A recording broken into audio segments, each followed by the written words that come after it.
Welcome. Welcome to the Affinity Coffee Chats. I'm Brian Clogley. I look after customer success at Affinity. I'm excited to have you participate in our coffee chat today with Sam Campbell. The purpose of these is for you to get a more informal look at how folks got into venture capital, what their firms do, and how they use Affinity to empower them to make either the best investments or have kind of the best relationships with their portfolio companies. So welcome, Sam. Thank you so much for having me. It's great to be here. Sure. Let me hit on some quick housekeeping. So for folks that are joining in, feel free to hit questions in the chat at any time. I'm a terrible multitasker, so we'll respond to those questions after the chat. And also the event's being recorded, so we'll share out that link with everybody that registered. So I guess, Sam, you come to us as the global venture operations manager at Samsung Next. And so super excited to have you. I know you guys have been customers for a while. I guess before we even dive into all the specifics, do you have any rules about how late in the day you drink coffee? Because it's noon here. I personally have some rules, so I'm just kind of curious, like what's your typical drink in the morning, and when do you stop drinking coffee? Yeah, I usually have 2 to 3 a day. We're a global organization, so never sleep. So I try to stop by like 5 or 6 is kind of my cutoff. But PM? PM, yes. Wow. Okay. I try, and I'm like, this is right on the borderline for me. So that's very impressive. I'm on cup number 2, so still have one more for the day. Yeah. I'm also legally obligated to show the Affinity cup that warms your drink as you go. So hopefully you're leveraging that today. Cool. So also just curious, where are you working out of today? What location are you based in? Yeah, I'm in the Bay Area, out in the East Bay area. So it looks nothing like San Francisco, but green hills and open space, but the Bay Area. Cool. And just one other thing before we dive in, because I associate this with getting started in the morning. What's really topical today around dinner time at my house is Wordle. People are really getting into doing Wordle. Typically happens in the morning, and then folks either brag or don't even mention it, depending on how they did at the end of the day. Curious if you've gotten into it, have you heard of it? Do you know about it? Can you give me some tips? I've heard about it. I am probably the last person you want tips from, but it seems quite popular. Yeah. So sorry, I can't offer any tips there. Hopefully Right, the rest of the conversation, I can give some good insight. All right. Well, maybe we'll check back in a few months. I'm sure you'll be super into it. One of my sons is very into it, and he's big about bragging at dinner about how he does. Cool. Well, let's dive right in. So maybe I think before we go into the world at Samsung Next, Sam, it'd be great to hear a bit more about how you got into venture capital, and kind of the story there of how you got to where you are today. Yeah, absolutely.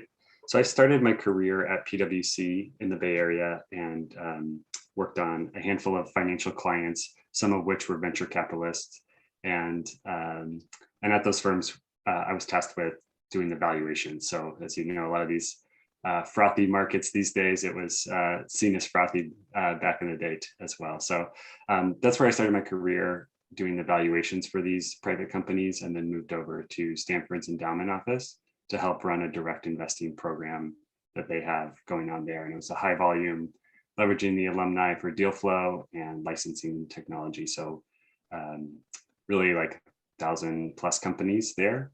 And then I moved over to Samsung just because I wanted to not only further my career, but I love the mission of bringing all these great companies through the Samsung distribution channels and connect them with the end consumers. Gotcha.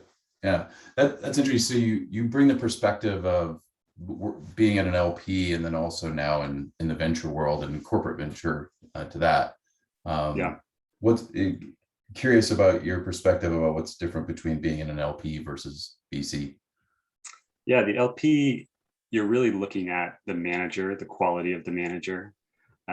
Whereas when you're the VC, it's similar in the sense that you're looking at the quality of the team, but you have to there's a lot more information to review. It can be a little more analytical, where on the LP side, a lot of times it's 20, 30-year relationships with folks, and you're really betting on just a few people to manage billions of dollars. So Yeah, a little bit for there.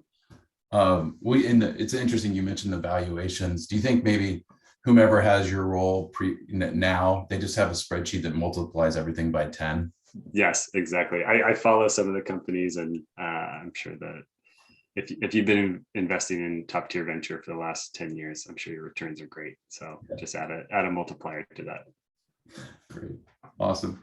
Okay, well, let's dive into the specifics at Samsung. So maybe at a high level, could you outline investing philosophy and at least as of today for Samsung Next? So provide some background for folks.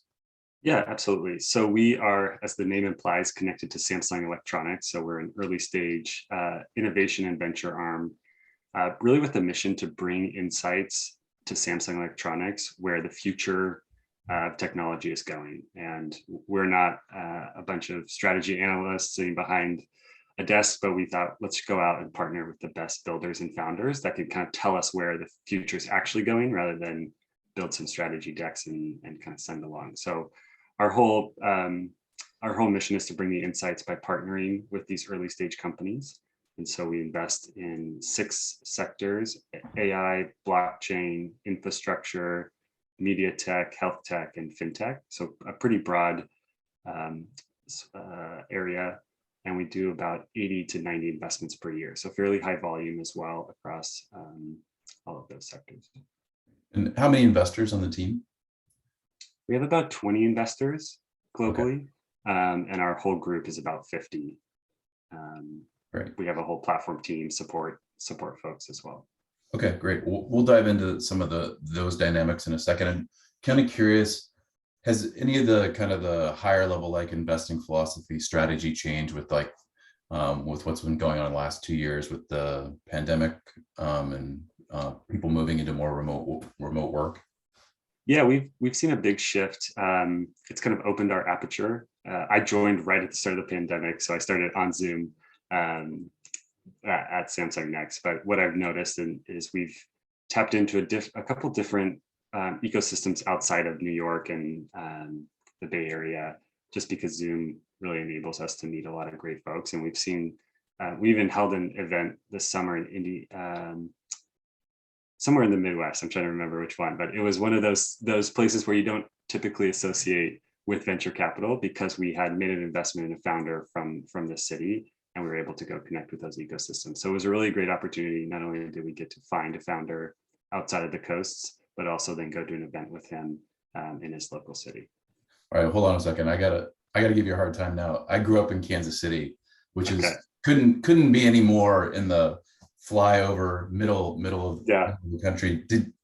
Where did you grow up? I grew up in Oregon, so okay, not too far from the coast. It's kind of considered the coast, but I wouldn't put it in the same category as the Bay Area. Gotcha.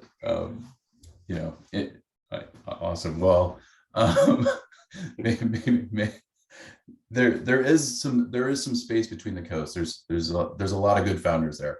We actually have quite a few customers that operate out of Chicago, Kansas City, the Midwest area. So hats off to them. Okay, you mentioned in terms of one of the pillars was like blockchain. Kind of curious how that fits in and what kind of experience you have there. It's a venture capital kind of webinar here, so we are legally obligated to mention crypto on this podcast. Yeah, so I also run our crypto operations, so manage just everything we do with our blockchain companies. And so for Samsung, again, we're kind of thinking a couple of years out of where we think the world is going based on the founders that we're working with. And so everyone's talking about metaverse, Web3, blockchain. And so it is an area that we are heavily investing in, and we see a lot of great talent flowing to that area. And we see this, Samsung has the most screens in the world, so both TVs and phones. And so we think about how do you interact with Web3 is usually through some form of screen. And so Mhm. we're heavily investing in that area. Just we see a lot of, again, exciting talent and people that can use our screens and devices and connect to the Web3 world. Wow. That makes a ton of sense, especially for the Samsung Next. Are the 80 investments you make, is it pretty equally distributed across those different categories, or are you more focused on the blockchain, crypto? Curious how that focus. Yeah, we're definitely opportunistic. So wherever they kind of surface up, and we have met more recently a lot of great founders in the blockchain crypto space. We also do a lot in health as well. We have wearable devices, and that's been another hot topic, especially with the pandemic of people at home and kind of remote patient monitoring type solutions, and then as well in infrastructure. So it's kind of our cloud and edge. Everything's moving out of data centers, and edge computing has been a big topic as well for us. That makes sense. Well, maybe let's dive in, Sam, a little bit more in depth into how you all operate around investments. Maybe just we first start off with like the different teams that are doing investment activities, where they're located, how that works. Maybe dive into that, and then maybe dive into some more specifics. Yeah, so as I mentioned, we're a global team. We have offices in Korea, the east and west coast of the US, and Israel. And so we operate in all time zones, so I work quite late sometimes. And so our team is made up, we have 50 people total. About 20 of those are on investments, on our investors on our team. We have a platform team of about 10 full-time folks that help with post-investment support. And then we have a finance team and other support as well. And so in terms of our processes, so we have these 20 investors are out basically trying to get as many touch points with founders, investors, folks in the industry as they can to source deals. As we're looking across these 6 sectors, we're really, they're fairly broad, and we're a global team. We're looking for talent everywhere. And so it's really about sourcing just really a ton of investments. So last year, I think we saw 4,200 companies from those about 22 people or so. So it's quite a large aperture that we're looking at. Yeah, makes sense. And then how do you collaborate across those different teams? There's a real pragmatic aspect of just time zones and how you make that work with the calendar with all those folks.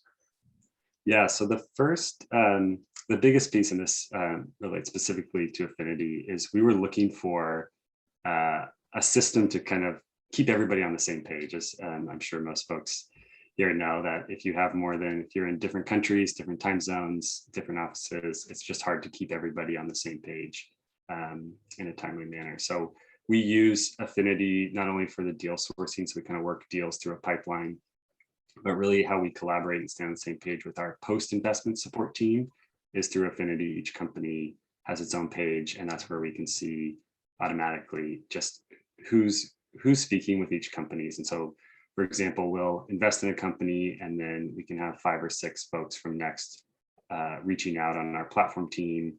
Our investors might reach out, and it's a great way to stay up to date on what's going on there. That makes sense. And I guess maybe at a high level, how do you does each team decide how they make investments, or is there like a kind of how do you guys decide how you make investments exactly?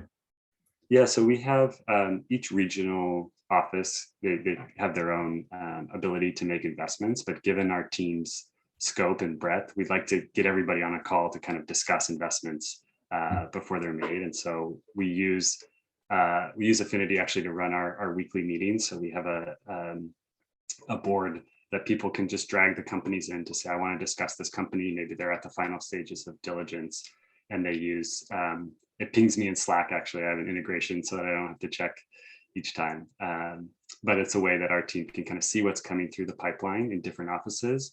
And especially if they haven't been involved in the deal, but they have a specific expertise, they can kind of chime in. And while it's not necessary, it's been really productive for us to get a global perspective when looking at all of these companies. Oh, that's great.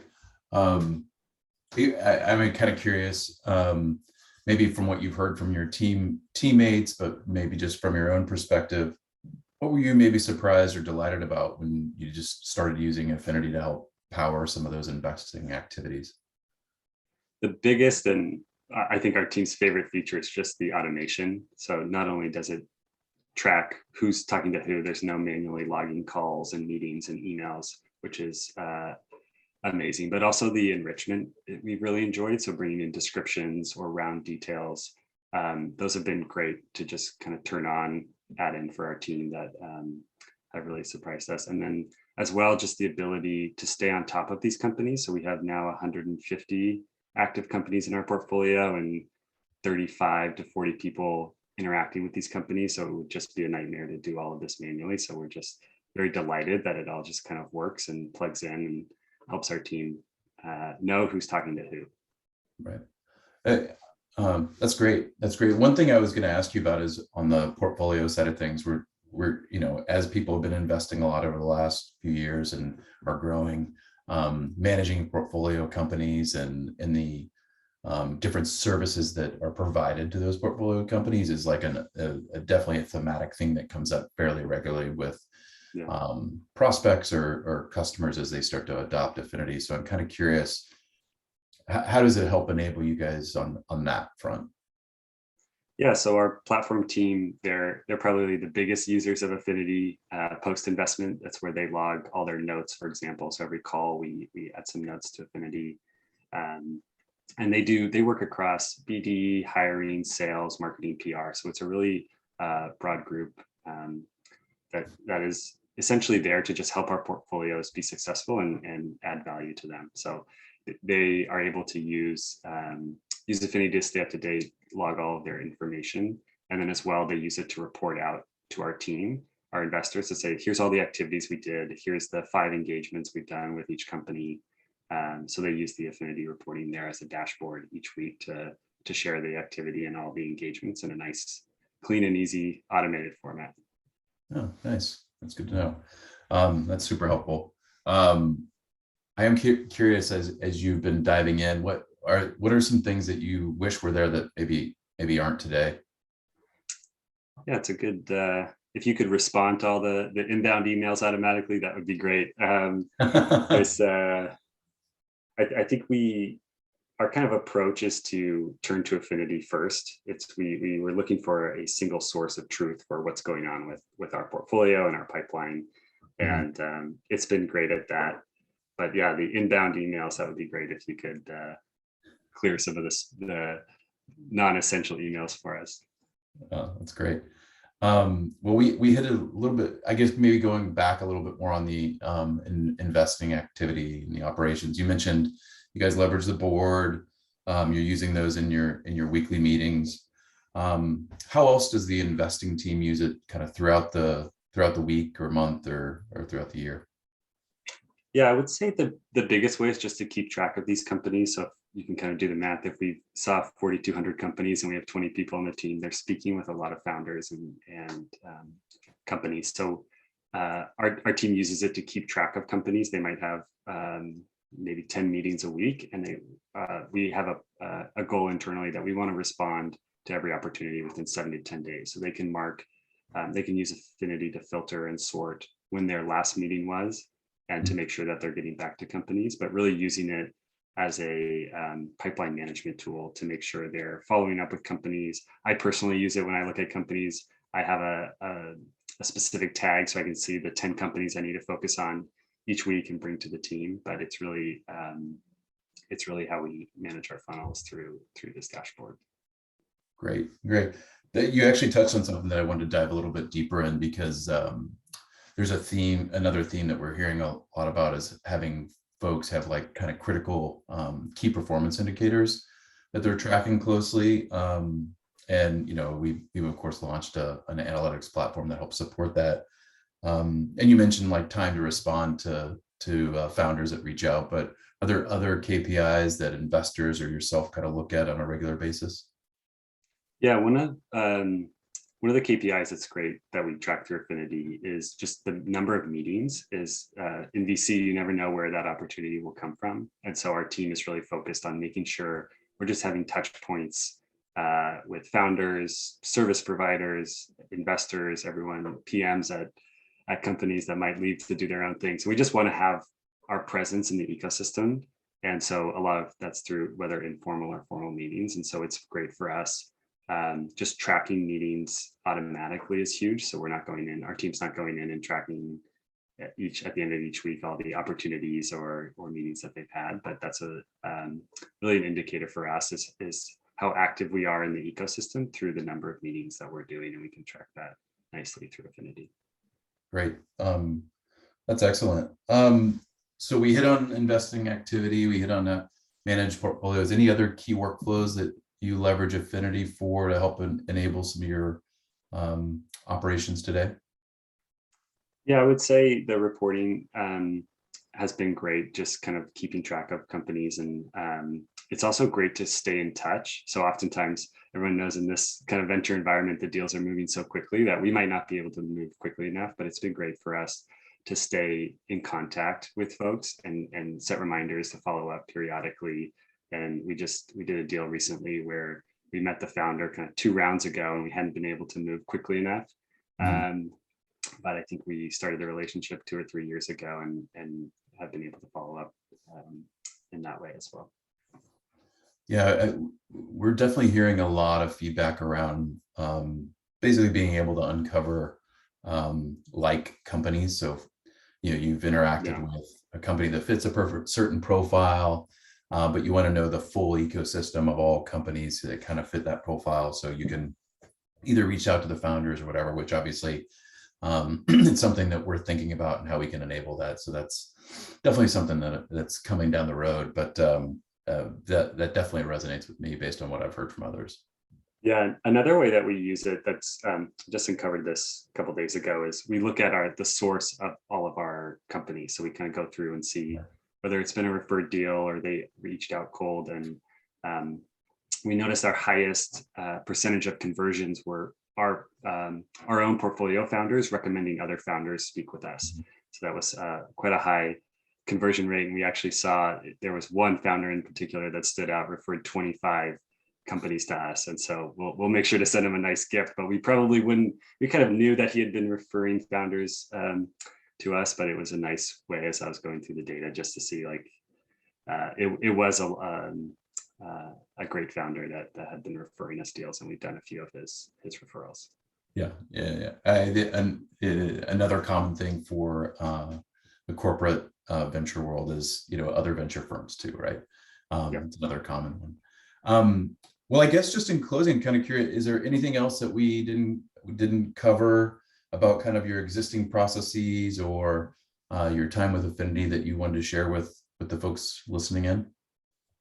Yeah, I was just kind of walking through like when we joined Affinity a year ago or so, and just kind of walking through that decision.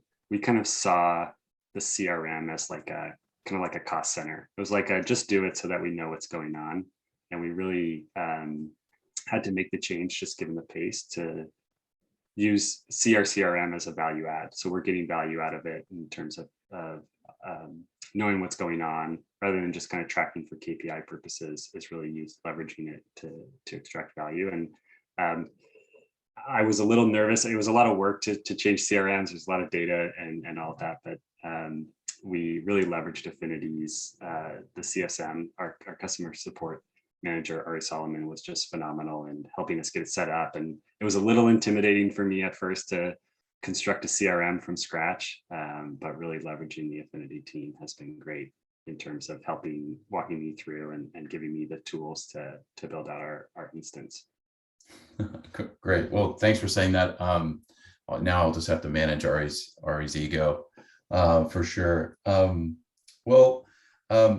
I wanted to keep it brief because I know you've got probably more kind of global meetings to join and attend. And wanted to keep it informal here in our chat. So really appreciate you taking the time to share your experiences, Sam, with us and with the rest of the folks, joining in. And I guess I'll just remind everybody, the event is being recorded or was recorded. We'll share that out with everyone. And obviously afterwards, if you have questions, feel free to follow up directly with me or with Sam. We're happy to answer any questions you have about deal flow processes or Affinity. Thanks a ton. Welcome to the coffee chat. Thank you, Sam, so much. Talk to everyone soon. Thanks.